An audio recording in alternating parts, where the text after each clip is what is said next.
संभ्रमावर बोललो मी. संभ्रमावर बोललो मी. याने काय संभ्रम करतात. जे आर असं छेन आमका छेन तामका छेन हे आधी पाच पाच बाऱ्या पाया पडत होते तिथं. वा वा वा म्हणे देव भेटला, लय भारी काम केलं मुंबईच्या व्यासपीठावर.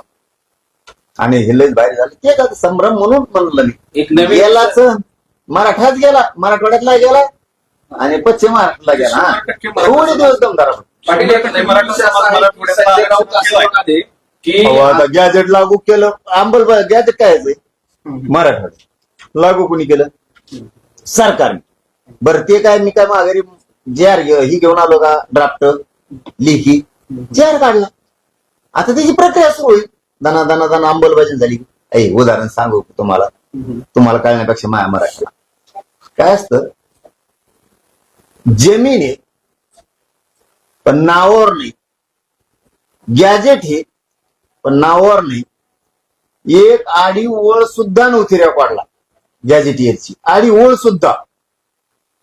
पश्चिम महाराष्ट्राला गॅजेट बद्दल सुद्धा बोलतो. सातारा संस्थांच्या सुद्धा काही माहित नव्हतं कोणाला. गॅजेटियर आम्ही ते उकरून आणलं हैदराबादची.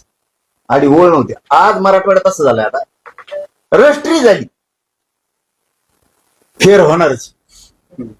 पहिली आडी ओळ पण नव्हती. गॅजेटियर लागू केलं, रजिस्ट्री झाली म्हणजे जे आर निघाला, अंमलबजावणी राहिली. दाना होईल ना प्रोसिजर सुरू. पण देणार मी आहे ना, चुकलं तर लढण ना पुन्हा.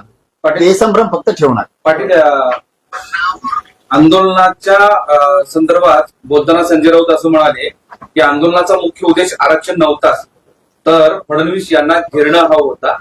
म्हणजे शिंदेनी तुमच्या खांद्यावर बंदूक ठेवून, म्हणजे उपमुख्यमंत्री शिंदेनी तुमच्या खांद्यावर बंदूक ठेवून हे सगळं केलंय, आंदोलन घडवून आणलंय असं त्यांचं म्हणणं आहे. शिंदे साहेब बिचारा माणूस तसं